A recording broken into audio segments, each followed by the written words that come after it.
سورۃ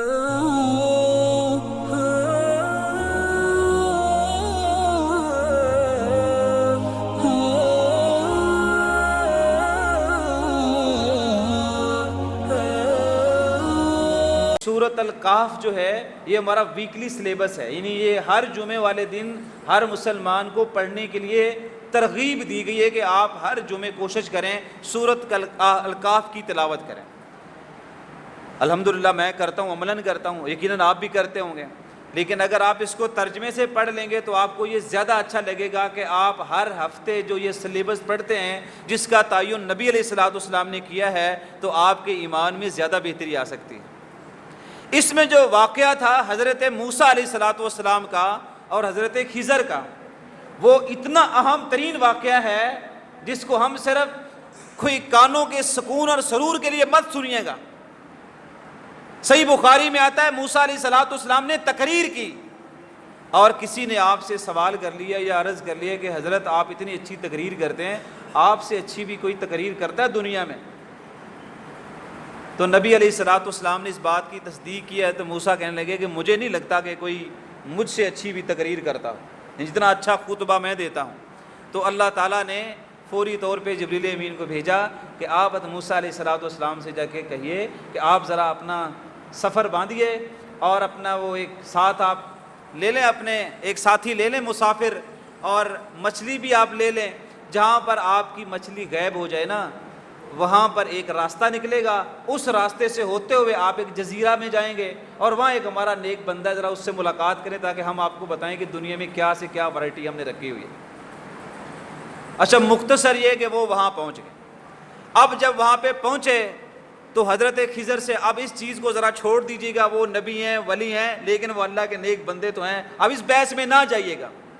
کیوں قرآن میں جو واضح طور پہ ہے کہ ہمارا ایک نیک بندہ ہے، بس یہ کافی ہے۔ اچھا، وہاں پر پہنچے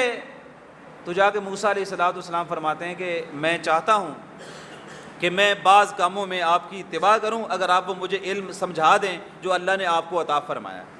تو انہوں نے فوری طور پہ جو کہا، انہوں نے کہا کہ بات یہ ہے میں حاضر ہوں آپ کو بھی سکھانے کے لیے، لیکن ایک شرط یہ ہے کہ آپ مجھ سے سوال نہیں کریں گے تب تک جب تک میں بذات خود وضاحت کرنے کی پوزیشن میں نہ آ جاؤں، اس وقت تک آپ نے مجھ سے سوال نہیں کرنا۔ اور ساتھ ہی کہہ دیا کہ ایک اور بھی ہے، ویسے کیسے ہو سکتا ہے کہ آپ اس چیز کے بارے میں سوال ہی نہ کریں جس کا آپ کو پتہ ہی نہ ہو، آپ تو فوری طور پہ سوال کرنے کے لیے تیار ہو جائیں گے۔ تو حضرت موسیٰ علیہ الصلوۃ والسلام کہنے لگے نہیں کوئی بات نہیں ہے، میں کوشش کروں گا کہ میں کوئی ایسا سوال نہ کروں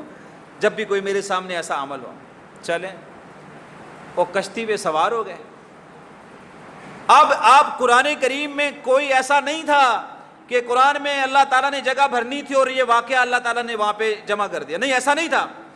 اب کشتی میں بیٹھے، کشتی کنارے کے قریب آئی تو حضرت خضر نے اس کے کوئی ایک یا دو تختے توڑ دیے۔ حضرت موسیٰ علیہ الصلوۃ والسلام فوراً بول اٹھے، کہتے عجیب بات ہے، اتنے احترام سے، وقار سے، عزت سے، احترام سے وہ ہمیں کنارے پر لے کے آئے اور آپ عجیب ہیں کہ آپ نے ان کی کشتی کے تختے توڑ دیے ہیں۔ حضرت خضر کہنے لگے میں نے آپ سے کہا تھا نا کہ آپ مجھ سے سوال نہیں کریں گے، اور میں نے کہا تھا نا کہ آپ صبر نہیں کر پائیں گے، تو وہی ہوا نا جو مجھے ڈر تھا۔ تو موسیٰ علیہ الصلوۃ والسلام کہتے چلے اس بات کو جانے دیجئے، مزید کوشش کرتے ہیں کہ میں آپ سے سوال نہ ہی کروں۔ اچھا، تھوڑا سا آگے چلے، ایک بچہ کھیل رہا تھا اور وہ بچہ حضرت خضر نے پکڑا اور قرآن کریم میں آتا ہے کہ اس کو قتل کر دیا۔ اب یہ واقعہ دیکھ کر موسیٰ علیہ الصلوۃ والسلام فوری طور پہ بول اٹھے عجیب بات ہے، اتنا وہ بچہ ہے اور اس کا کوئی قصور نہیں اور آپ نے پکڑا اور آپ نے اسے قتل کر دیا۔ کہتے میں نے کہا تھا نا آپ صبر نہیں کر پائیں گے۔ کہانی بات اصل یہ ہے کہ آپ میرا عذر قبول کر لیں، کوئی بات نہیں، میں اگر اس کے بعد بھی آپ سے سوال کروں گا تو آپ لا تو صاحب نے، مجھے تو آپ اپنا ساتھی نہ بنائیے گا، بے شک مجھے الگ کر دیجیے گا۔ اچھا، تھوڑا آگے چلے تو ایک بستی کے پاس سے گزرے، بھوک بھی لگی ہوئی تھی، سفر میں بھی تھے، تو بستی والوں سے کہا کہ کوئی کھانے کا بندوبست ہو سکتا ہے، ہم مہمان ہیں۔ تو انہوں نے کہا ہم مہمانوں کی ضیافت نہیں کرتے۔ حضرت خضر نے ایک دیوار دیکھی، وہ گرنے کے قریب تھی، تو حضرت موسیٰ علیہ الصلوۃ والسلام سے کہنے لگے یہ دیوار گراتے ہیں اور پھر اس کو بناتے ہیں۔ کہا چلے ٹھیک ہے۔ اور دیوار کو گرایا، پھر اس کو بنایا۔ اب اس میں ایک دن لگا یا جو بھی ٹائم لگا ٹائم یہاں پہ۔ جب دیوار سیدھی ہو گئی نا تو اس کے بعد حضرت موسیٰ علیہ السلام کہتے ہیں کیا یہ اچھا ہوتا آپ ان سے مزدوری لے لیتے، آپ ان سے، باتوں کا بڑا اثر ہوتا ہے، یہ ذہن میں رکھیے گا۔ موسیٰ علیہ السلام نے جب کنویں کے پاس دو بیٹیوں کو دیکھا، دو بہنوں کو دیکھا اور ان سے پوچھا کیا مسئلہ ہے کہ آپ کیوں یہاں کھڑی ہیں؟ انہوں نے کہا جی ہم پانی پلانے کے لیے کھڑی ہیں، تو جب یہ سارے پلا کے چلے جائیں گے نا پھر ہم پانی پلائیں گے۔ تو انہوں نے مٹکے سے پانی موسیٰ علیہ السلام نے بڑی جرت سے نکال کے ان کو دیا۔ وہ بیٹیاں گھر چلی گئی، اپنے والد کو بتایا، کو بڑا نیک دل بندہ تھا، پانی پلا دیا اس نے، سبحان اللہ۔ تو وہ ان کے جو والد صاحب تھے نا وہ کہنے لگے آپ جائیں، دونوں میں سے کوئی ایک جائے اور اس کو بلا کر ہمارے گھر لے کر آئے، لیکن بلانے کے لیے یہ ضروری ہے کہ آپ اسے کہہ دیں کہ اگر وہ پوچھے کہ آپ کے والد صاحب نے کیوں بلایا ہے تو آپ اسے کہنا وہ میرے والد صاحب چاہتے ہیں تاکہ آپ کو اجرت دے دے جو آپ نے ہماری بکریوں کو پانی پلایا۔ خوددار آدمی کی علامت ہے، وہ ہاتھ پھیلانے کی بجائے اپنے ہاتھ سے کمانا زیادہ مناسب سمجھتا۔ تو کہا جی آپ نے ہماری بکریوں کو پانی پلایا تھا، آج آپ کو اجرت ہمارے والد صاحب دینا چاہتے ہیں، تو چلے گئے۔ آج موسیٰ علیہ السلام وہی فلسفہ اسی طرح خضر کے ساتھ شیئر کر رہے ہیں کہ اگر مناسب ہوتا آپ کو تو آپ اس دیوار کو بنانے پر ان سے مزدوری لے لیتے تاکہ کھانے کا بندوبست بھی ہو جاتا۔ تو خضر نے کہا میں نے کہا نا آپ صبر نہیں کر رہے، ھذا فراق بینی و بینک، یہ ہوگی آپ کی اور میرے درمیان جدائی، اب آپ واپس جا سکتے ہیں اور میں اپنے کام میں مشغول ہو جاؤں گا۔ لیکن ایک بات آپ کو بتاؤں، یہ جو میں نے جتنے کام کیے، اور میں ایسے نہیں آپ کا وقت ضائع کر رہا، یہ جو تینوں آیات میں پڑھوں گا ان تینوں میں ایک کلمہ بالکل ایک جیسا ہی ہے، میں پڑھوں گا تو آپ کو وہ سمجھ آ جائے گا۔ کہتے ہیں کہ میں آپ کو بتاؤں، چلیں اس دیوار سے ہی شروع کر لیتے ہیں۔ ویسے کہتے ہیں یہ جو امل جدار، یہ جو دیوار تھی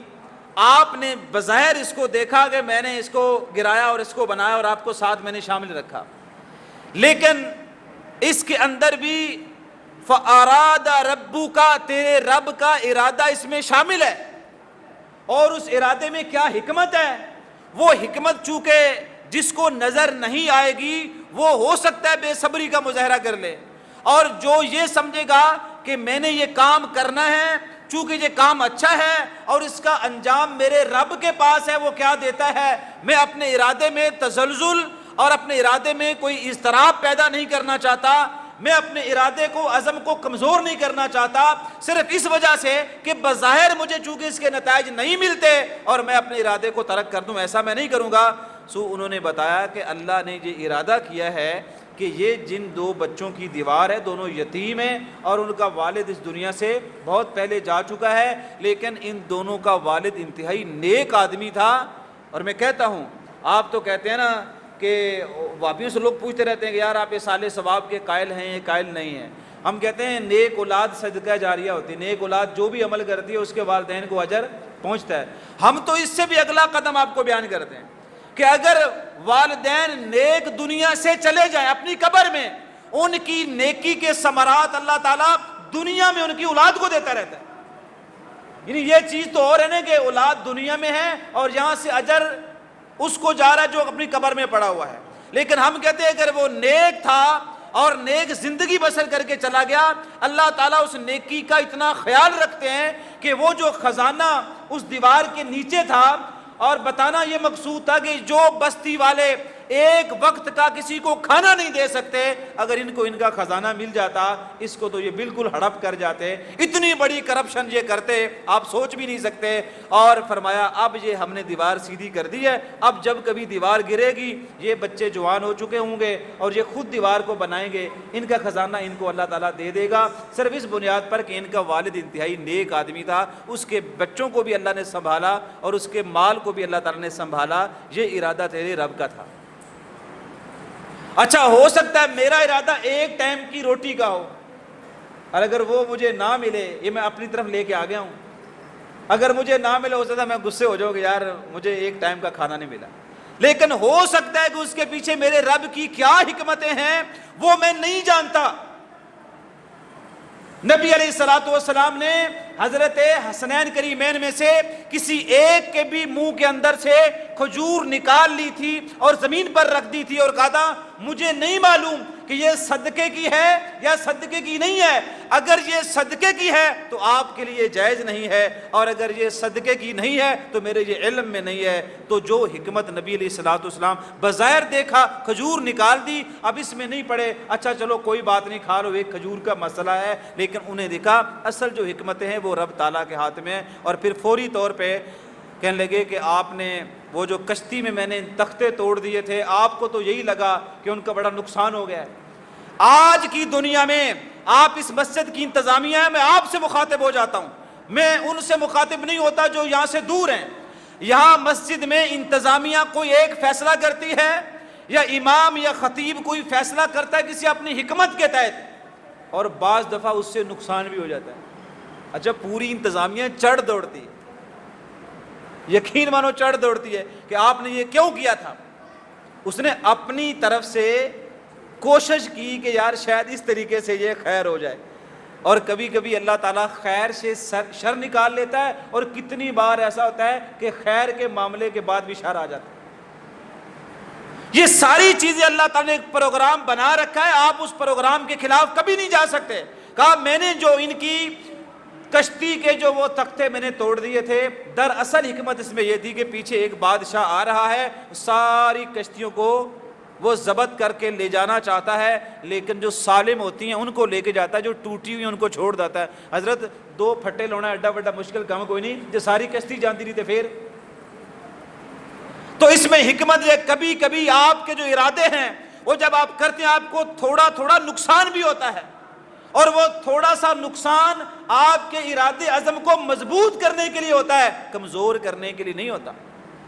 نبی علیہ الصلوۃ والسلام کا ارادہ تھا، صحیح بخاری میں ہے، اور کبھی آپ وہ حدیث بھی بیان کریں جس میں آپ نے فرمایا کہ میرا یہ ارادہ ہے جب تک میرا یہ سر میرے کندھوں پر ہے میں دین کو غالب کر کے چھوڑوں گا، یہ میرا ارادہ ہے۔ یہ صحیح بخاری کی کلمات ہے جو میں ابھی پڑھ رہا ہوں۔ اس ارادے کو کامیابی تک پہنچانے کے لیے صرف 8 سالوں میں 87 جنگیں لڑنی پڑی۔